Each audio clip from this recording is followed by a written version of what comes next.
Making movies is hard. As someone who played with Barbies, Here we celebrate. it's one of the best action sequences ever recorded. Turn the sound up, just blast the hair right off your nuts. What's up, everyone? Welcome back. This is Two Dudes, One Film, a show where we pick a film or a show and we discuss what we liked about it. George, what are we talking about?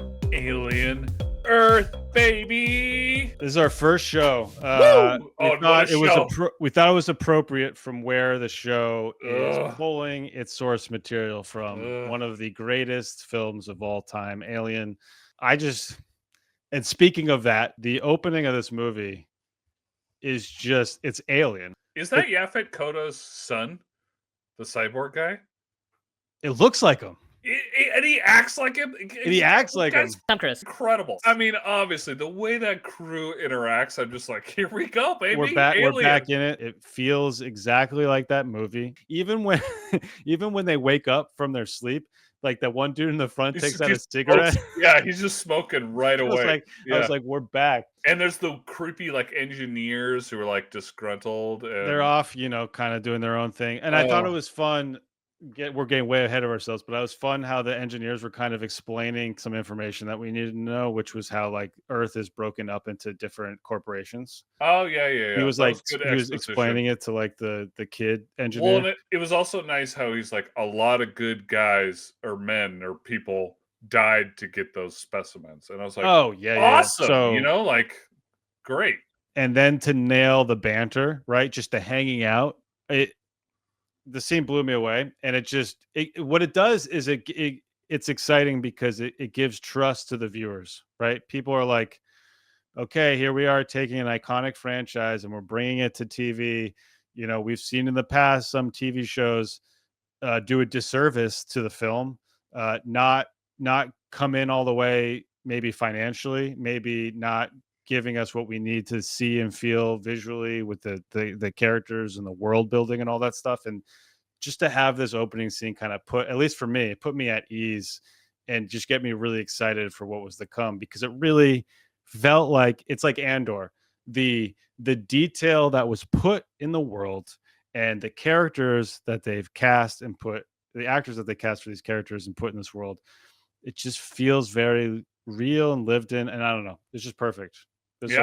Similar to Romulus when they're on the planet, and you're just like, this felt like that there was thought put into it. It wasn't just willy-nilly, what do we have left over on the lot?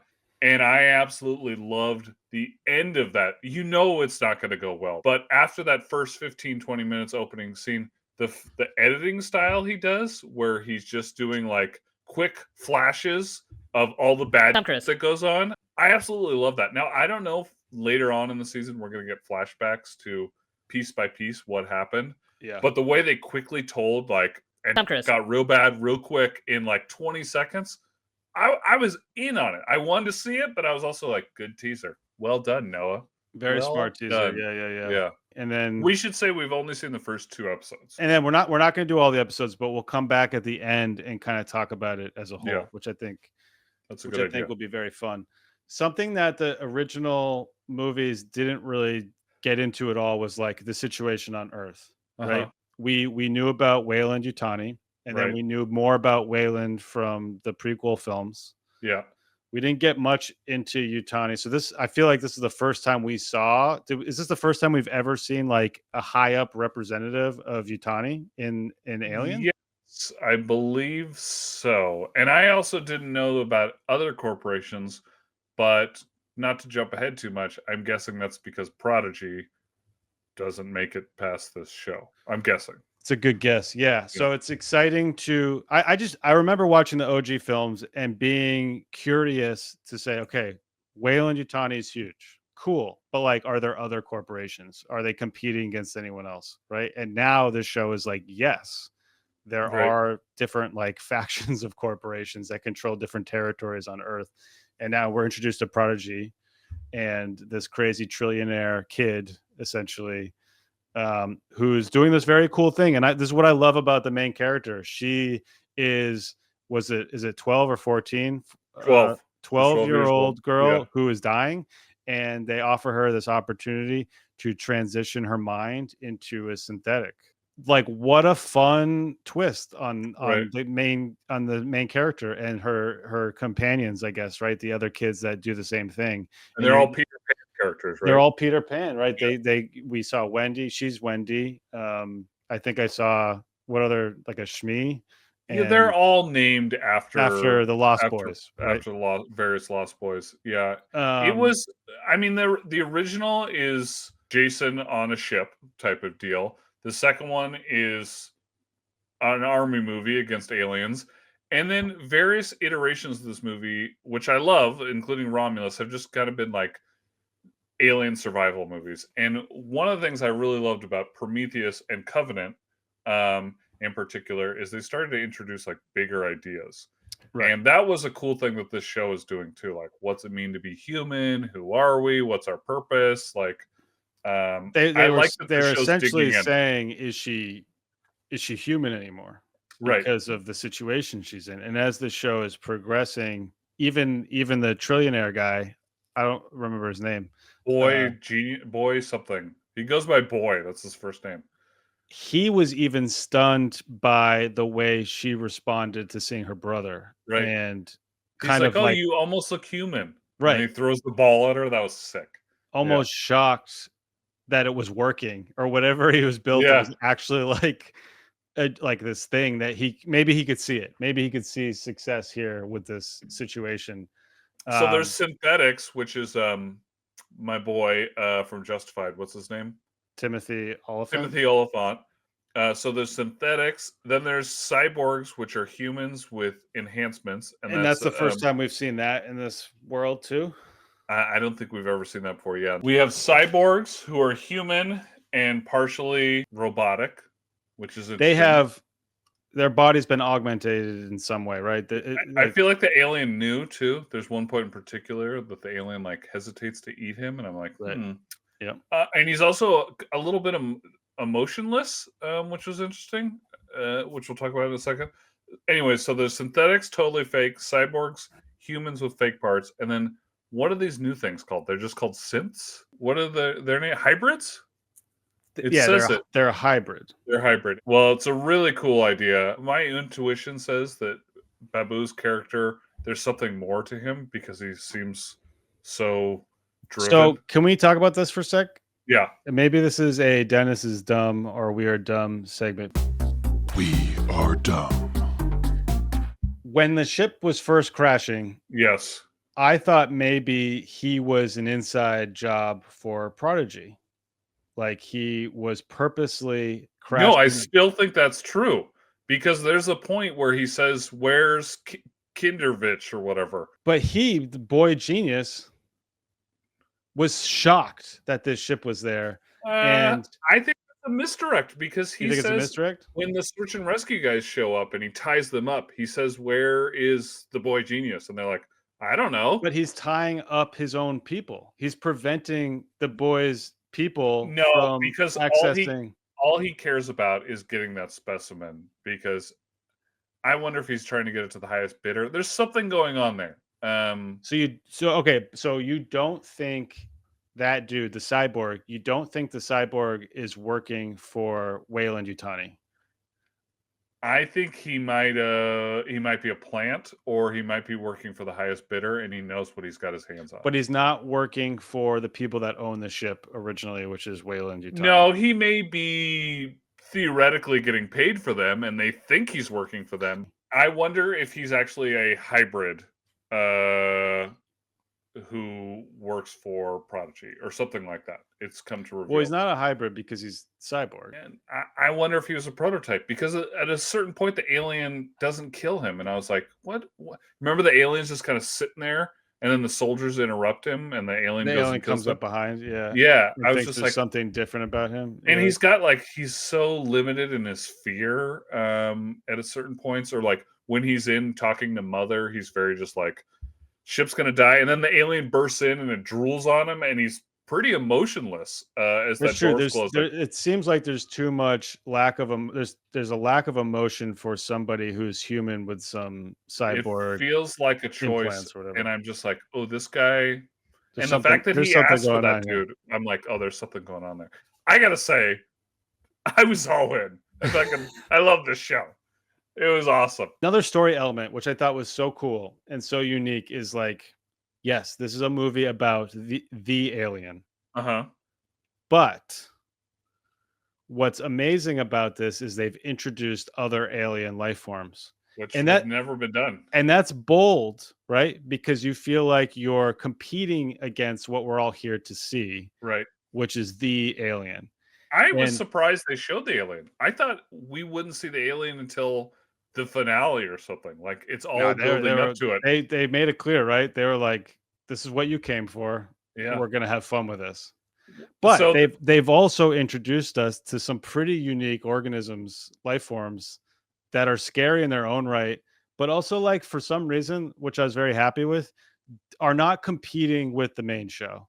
no. Like they found that balance, which was like a fear of mine, which was like, how much are these other alien creatures going to be involved, and is it going to be annoying? Are they going to take away from what what I want out of this, what the audience wants out of this? And for some reason, like they nailed that fine balance. At least I thought. Like there's some really fun creatures. And there's a rogues gallery of creatures that have not escaped yet either that I don't think we've Totally. seen.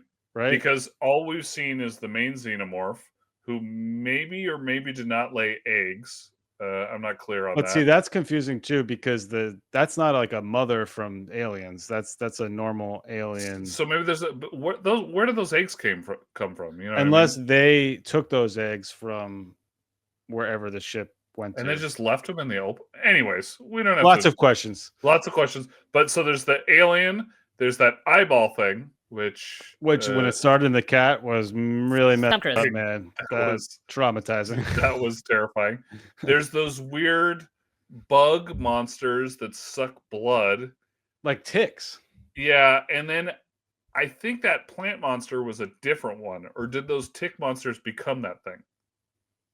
Which plant one? The one It that's was like hanging down, and the okay. one. That to me looks like the one from Prometheus. Okay, I agree. I agree. Did you recognize that? A little bit, yeah. I showed my daughter Alien and Aliens, which I would say is not that bad. She's 11. She got scared, and she was excited to see this. And I was going to take her to Romulus, and you were the one who were like, "Dude, you cannot do that." And I'm glad I did not. I was going to have her watch the show with me. And after I watched the first episode, I was like, you know what? It's not that bad. She could handle this.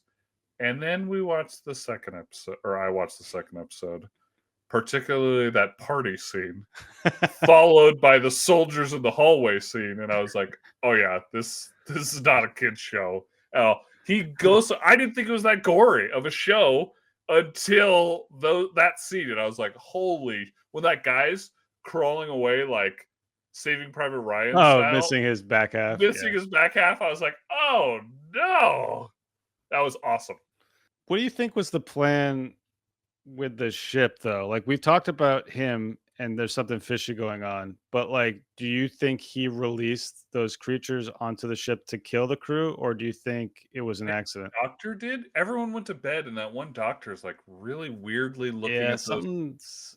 that's the only Something. thing I can't quite figure it out, is like, what was the game plan? Well, that's the Right? mystery, right? And I thought though, like zooming back out of the actual story, I thought the idea of having a giant ship crash into a giant building and that be the set for our first two episodes to be awesome. Like, and it goes back and forth. Like you could tell from the set design there in the ship or the building, but the fact that it kind of jumps back and forth It's so was, genius. was so good. I was in as soon as the second episode started and I realized, oh wow, we're actually going to spend another full episode here in this environment. I was like, thank you. Like I It was like, was keep really going. cool. Like don't rush it. Right. And Like let's I don't know if the show is going to leave this set, and I don't know if that would upset me.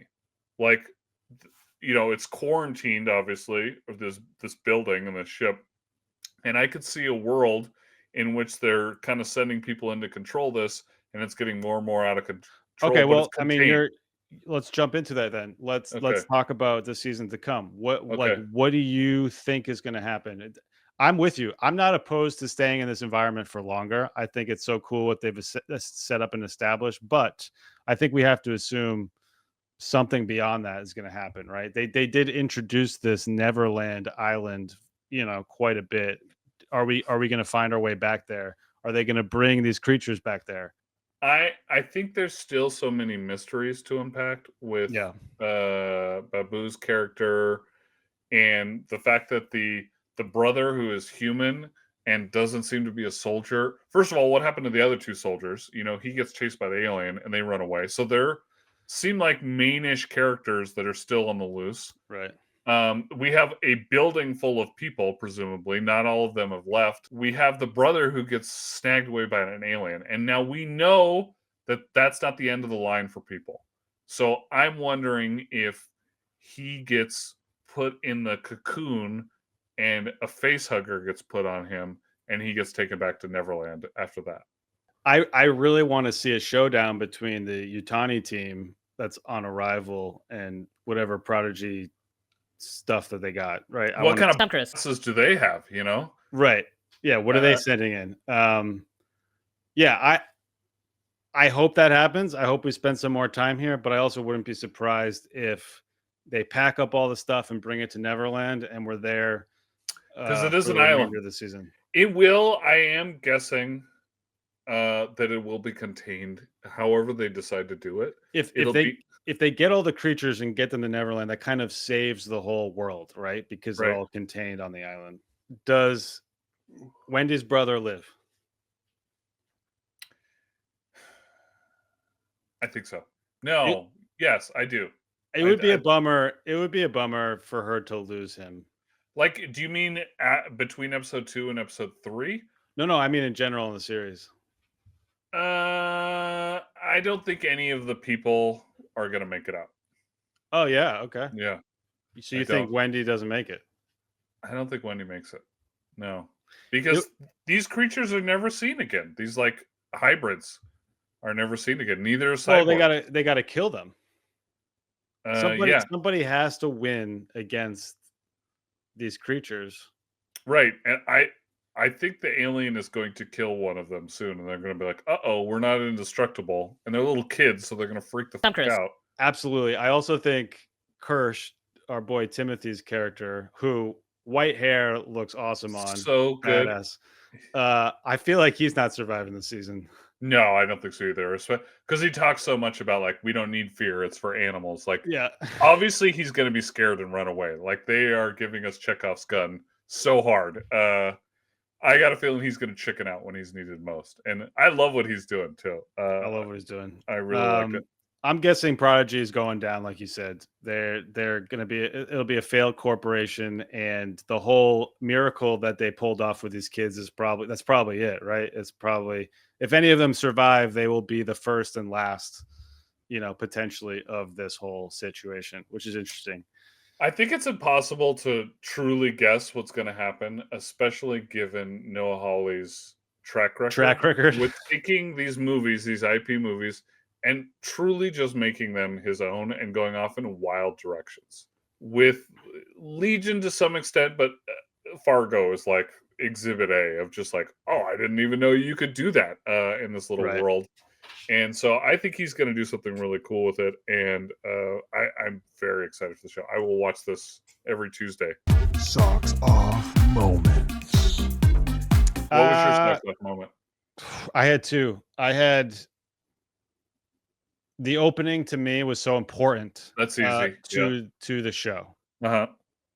It really set the stage for what's to come, the feel, the look. But then I have the whole sequence in the like bougie apartment and that floor, just that floor in general, like getting into the bougie thing. And then when he was in there, even like seeing the cyborg use his like taser knockout thing, there was just so much fun. The alien jumping off through the glass, slow motion. Above. Oh, and the creature, they did such a good job with the creature suit, whatever they did in the face, all that was it looks so good, man. Yeah.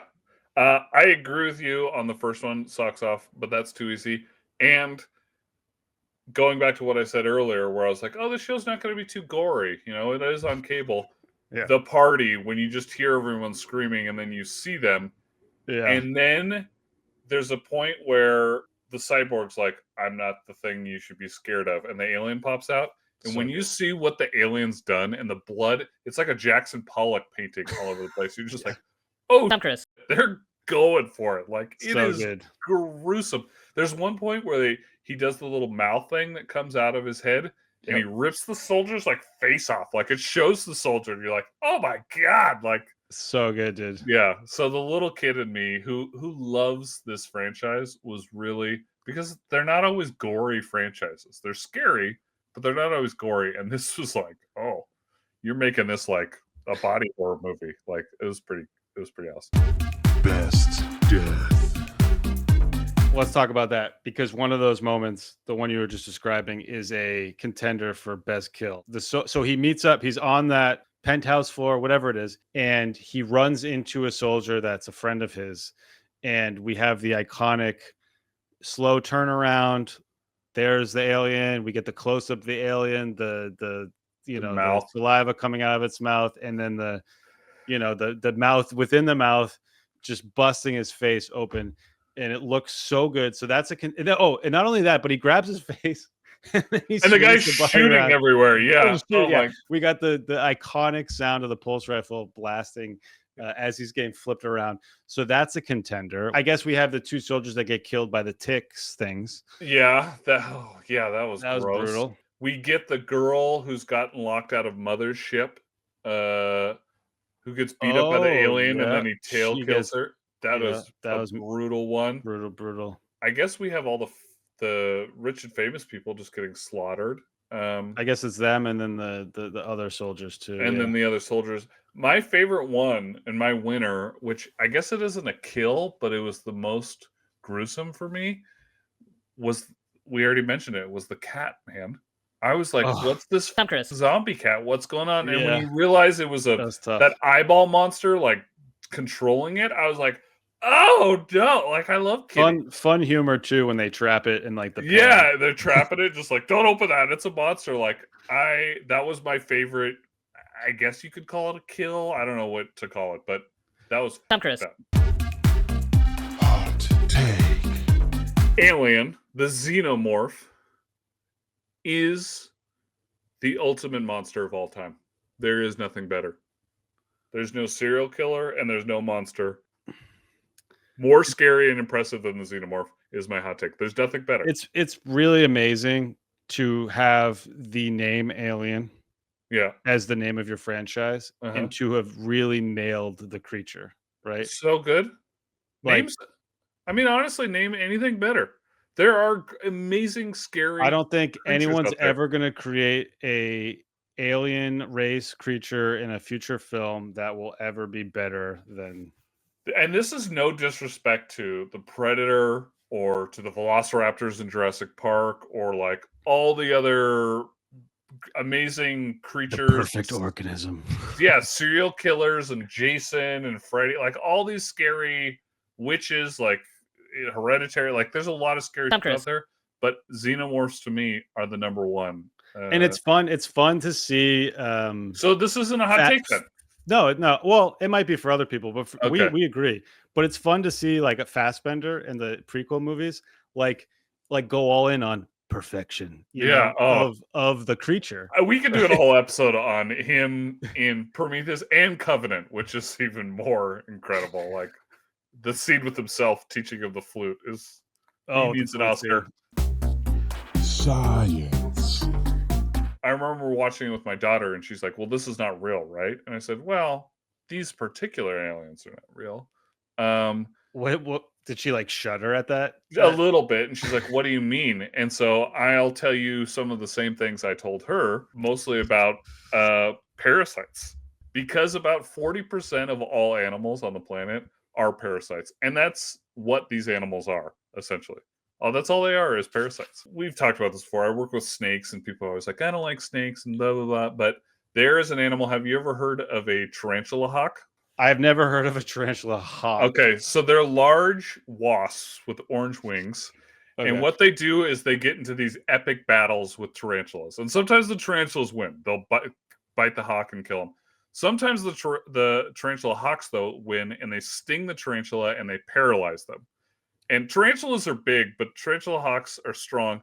And what they do is they pull them underground and they lay a single egg into the tarantula. Now, the tarantula is alive the whole time, but it's paralyzed. As this egg grows, the larva hatches and it eats the tarantula from the inside out, eventually erupting Oh out of the no! paralyzed tarantula to become a beautiful tarantula hawk. So that's like Alien. Just like Alien. Now, most insects have an exoskeleton, a hard exterior shell. I don't know of an animal that has acid for blood, but maybe like acidic.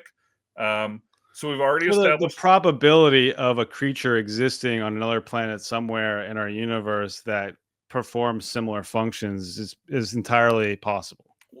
Parasites are crucial. Like, again, almost half of all animals are parasites.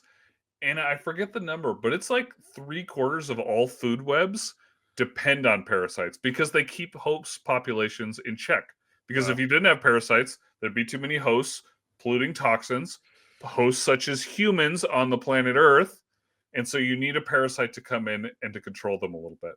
And then the other thing I want to send you was that YouTube video. I don't know if you watched it already, but people are always like, oh, the double jaw thing's a little ridiculous.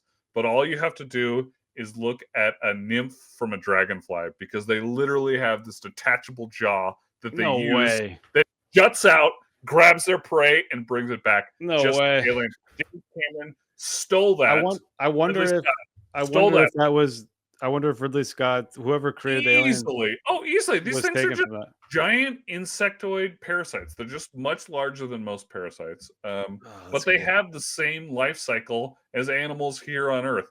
Now, maybe not all of these life cycles are in one organism that attacks humans, but somewhere out there, it is very possible that a xenomorph like organism is waiting for us. Damn, boy. Science Corner. I feel like I had a science question for you. Oh yeah, I have a really cool question actually. They were performing the moving the consciousness of the girl to the body Wendy. Uh huh. And I was kind of thinking if it was us. Okay. This was a digital transfer. Yeah. So forget about the complicated nature of that. My question just has to do with, is it a copy or is it actually the person? That is hard, and I don't know the answer. I could tell you that fundamentally, like down at the deepest level, all you are is little electrical signals in your brain. That's all. It's just pulses of electricity. There happens to be more than there are like stars in the sky. It's like an incredibly complex For network. sure.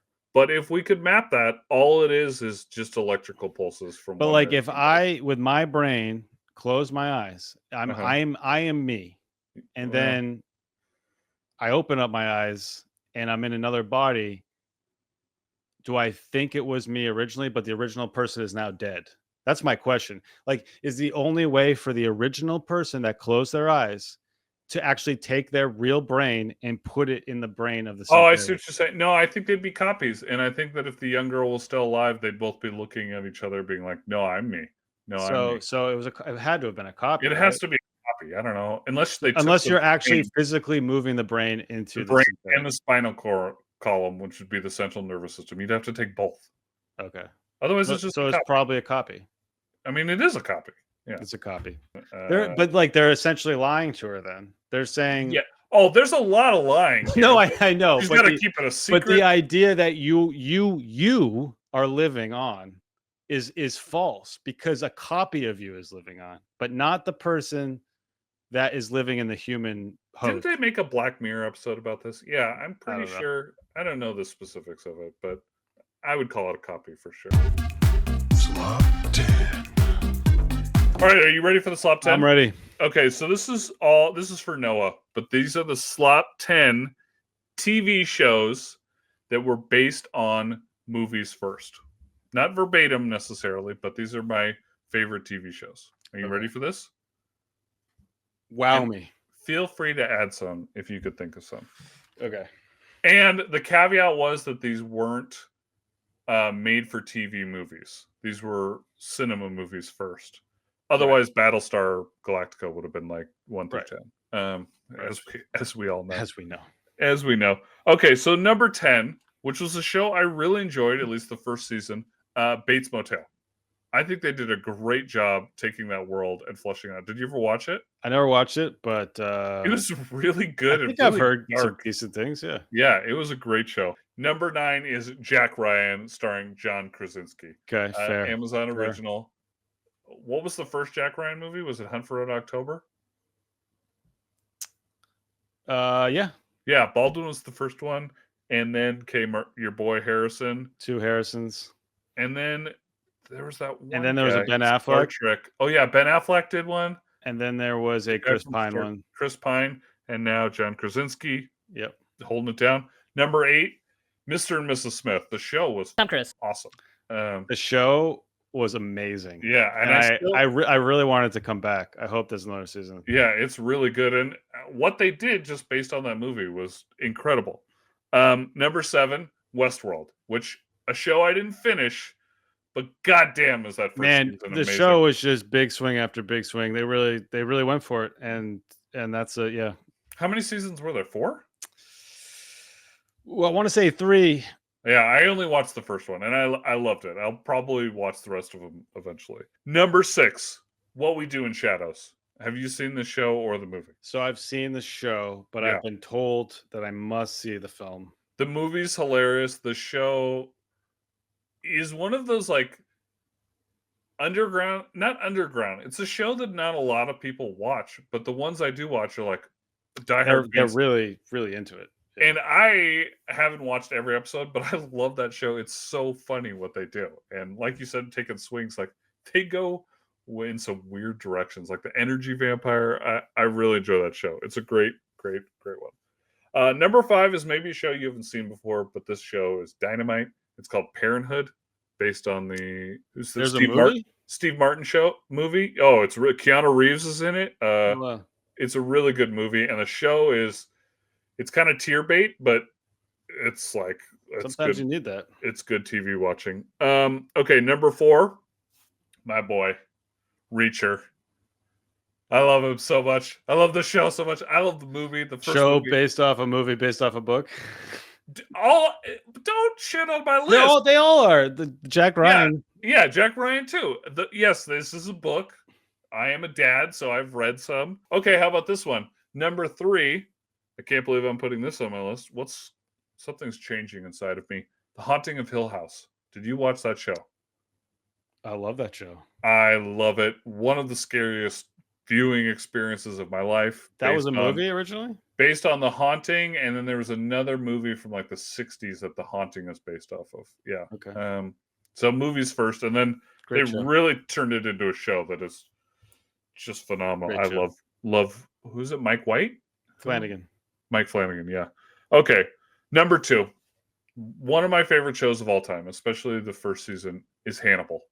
I mean, I love it. Have you Miles Mads Mikkelsen. Mads Mikkelsen is so good, and you think to yourself, no one will ever beat Anthony Hopkins, but but he makes it his own. He does a great job, and the guy who plays Will isn't the actress from Homeland's husband. Anyways, he does. It's a really good show, and gets dark, but I was here for it. Okay, number 1. The number 1 TV show that is based on a movie. How are you not guessing this? Oh, are you talking about Andor? Of course I'm talking about Andor, baby. It is the number 1.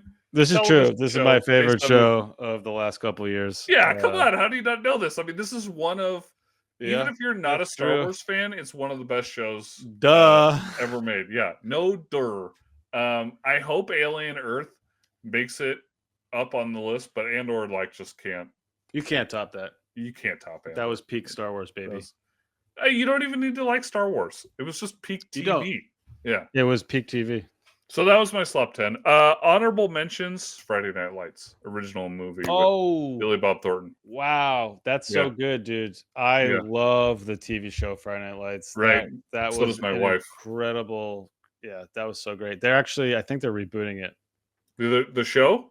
Mhm. I'm so glad to have a show to talk about every week too. We can oh, yeah, dude. We can talk about this. Thank Thank you, God. FX, for releasing you. it weekly and not releasing them all at once. It's so stupid when shows are released at once because you Well, can't enjoy it with your friends. I agree. You I can't agree. talk about it. There's no water cooler talk, you know? Yeah. Like, get hyped, build your audience, get excited. What's gonna happen next? Thanks everyone. Like and subscribe. Yep. Send us emails, please. Send us questions. Some questions for need more the questions. the biggest movies coming out over the next couple of weeks. Bye everyone. Bye. Bye.